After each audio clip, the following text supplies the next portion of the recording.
Hey everyone. I noticed that there weren't very many people that have actually put anything on YouTube in regards to their own journey with AML leukemia. And so I wanted to put my own story out there.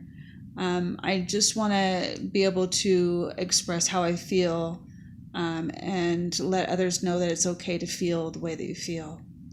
Um, I was diagnosed with AML on June 13th of 2019. So I'm very new to this. It's only been about 2 months, not quite that close. But I wanted to at least explain how I was diagnosed because I know that other people have had the bruising and the fatigue like I had and wanting to sleep all the time, but I had a lot of other symptoms that were very random that didn't make much sense, and found that it was actually part of it as well. And I want to make sure that people know that they need to be their own advocate sometimes and really push their doctors to do what needs to be done to find out exactly what's going on so that you can get the treatment you need as quickly as possible, especially when you're talking about leukemia being a very fast-growing cancer. So I'm going to begin with my diagnosis and how that all came about. I started having some weird symptoms starting back in April of 2019. I started getting canker sores, and I've had canker sores before, but when you have one that goes away and another one comes and you're thinking, okay, I'm not that stressed out. I didn't think I was that stressed out, and I haven't been eating really horrible, so I'm not sure why I'm getting canker sores. But one would show up, another, it would disappear, and another would show up, and then all of a sudden I have 4 of them in my mouth, and next thing I know I have 8 of them in my mouth, and they were so painful that I couldn't even eat. They were on my tongue. I've never had them on my tongue before. It was very painful. Went to the doctor in the first part of May. It was the May 3rd, and it was the first time I actually sought medical attention, thinking, well, it's canker sores, but this is really kind of odd. So I was also feeling very fatigued at that time already. So I went into the doctor, and he told me, well, I don't know why you're getting canker sores, but here's some mouthwash for you, some medicated mouthwash that'll help those go away faster. And here's some Numbs-It stuff, and just, you'll be fine. I'm like, okay, well, that doesn't really answer my question as to why. But I took his stuff and I went home. No tests done. That's all I had. The next week, I went back to the doctor's office, and they did one blood work, one vial, and they had noted that I had mono and that I had anemia. And just to take some iron pills and sleep, and I'll be fine. That mono takes some time to get over, and you're going to be tired, and just sleep when you have to, and it'll be fine. But I never felt like it was mono. When I went in that time on the 8th, which wasn't even a week later, I actually had hives, and they were on my feet, and they were on my arms, and they were on my ankles, and it didn't make any sense. I'm like, I haven't been around anything that I'm allergic to. I don't know why I have these rashes. And then also I had one lymph node on the back of my neck that was swollen, but it went away like a day later, which was kind of odd to me. But I just, okay, well, maybe it's mono, but I'm still kind of concerned on what's going on. I'm still very fatigued. And it seems like it's not getting better. It's getting kind of worse. The fatigue is worse than it was before. So I had a follow-up appointment for a couple weeks later, and the day before I was supposed to go in, I actually went back to the doctor after I had spent almost a whole week without going to school. I work at an elementary school with kindergartners, and I never take time off, and I took a whole week off because I literally felt so sick. I felt like I had the flu. I had the aches and the pains that way, and then I had the mild fever, but I had a headache that just felt like my head was going to blow up if I sneezed or coughed. Bent down, stood back up. Oh boy.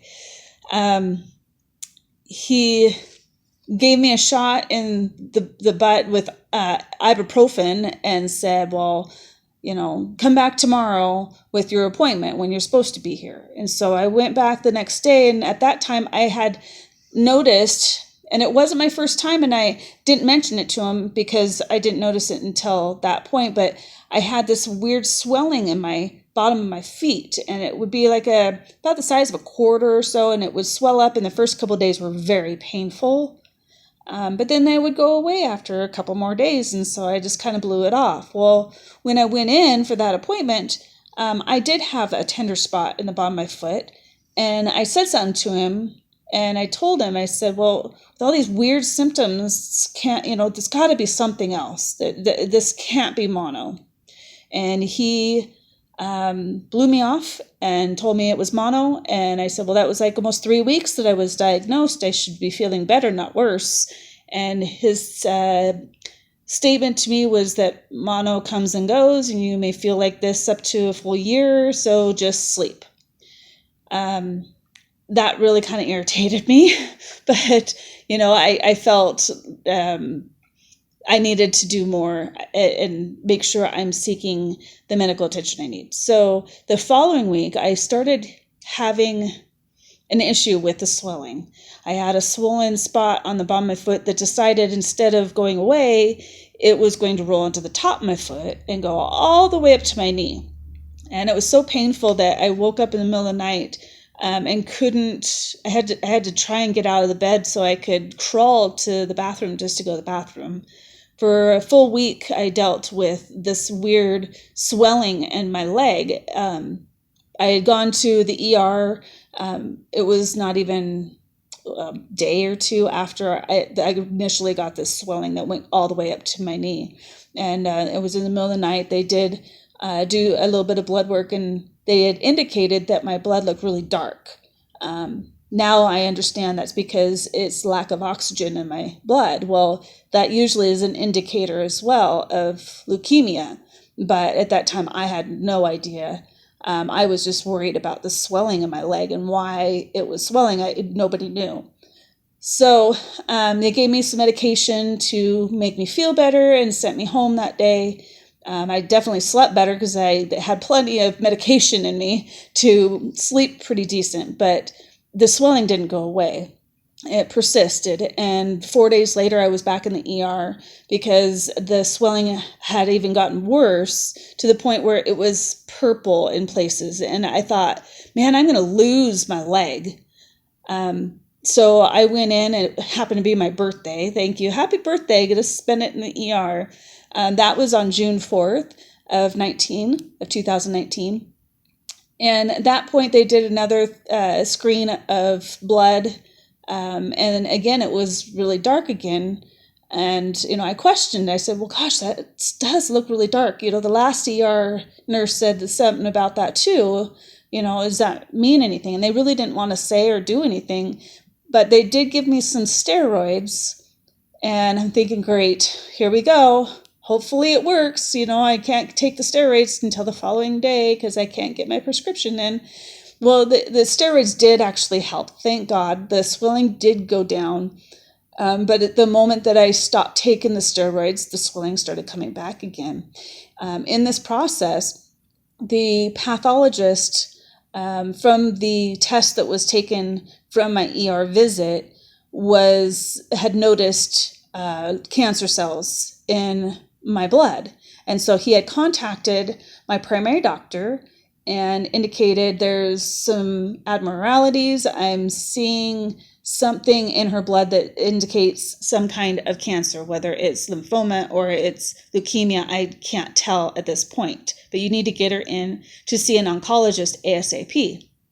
And he called me and told me that I had a precursor of lymphoma, and it was kind of like having a precursor of uterine cancer where it's not quite cancer yet, but it could turn into cancer. Well, in my case, that's not what happened. The next day I went to the oncologist appointment that he had gotten as an urgency, and I went in there and she's like, okay, are you ready to go over your blood? And I said, well, let's stop right now. I need to talk to you about all my symptoms of what's been going on and how frustrated I am. And I gotta know what's going on so I can get better. And she said, okay. So we went over all the symptoms and everything, and she pulled 22 vials of blood. She went all the way from having like an infectious disease to cancer. And in the process, she decided, well, let's do a bone marrow biopsy. She scheduled it for the following week. So I'm thinking, well, 1 week from now, well, she doesn't seem too concerned that it's cancer. She would have probably done it right now. Unfortunately, the next week I did have that bone marrow biopsy done. And they told me it would take 2 weeks to get the results back. And the next day, on the 12th, is when I had the bone marrow biopsy done of 2019. On the 13th, I get a phone call. And it's from the scheduler at the doctor's office. And she had said, well, the doctor would like you to come into the office tomorrow morning at 9:30. And I said, it's my last day of school. I really want to say goodbye to my kids. I get off at 11:30. Can't I just come in the afternoon? That would be so nice. And I was still struggling with not feeling good, but it was the last day of school. I figured I can handle a couple of hours. I just really wanted to say goodbye to my kids. So she put me on hold, and I looked up at the clock and I realized it's 6:00 at night. Why would she be calling me if it was just a follow-up? At 6:00 at night, why would she call me at 6:00 at night? And she put me on hold for quite a long time. And the person who gets back on the phone isn't the scheduler, but it's the doctor. And she had said, Amber, you have AML leukemia. You're going to come in here at 9:30 in the morning so we can get things started. We need to get you started on chemo ASAP. There's no ifs, ands, or buts. I don't want to wait for the weekend because it was a Friday the next day. So I said, yes, ma'am, I will be there.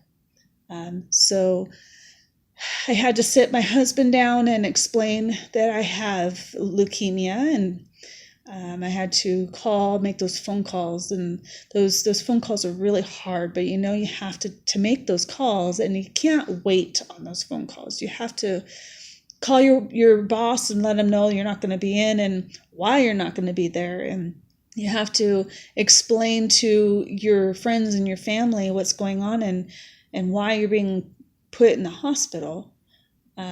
So the one advice I would give when it comes to talking to your family is letting them know that it's not just me going through this, but I know you're going through this, and there's not anything you could say or do to change that fact. And we will go through this together, and I'm okay, and I'm ready to fight. Now I have a battle ahead of me. I've gone through this is my second round of chemo that I'm currently on, and I can go into that in another video. So I would like to go over my first round of chemo and how that affected me as a person, etc., in video number 2. Thanks.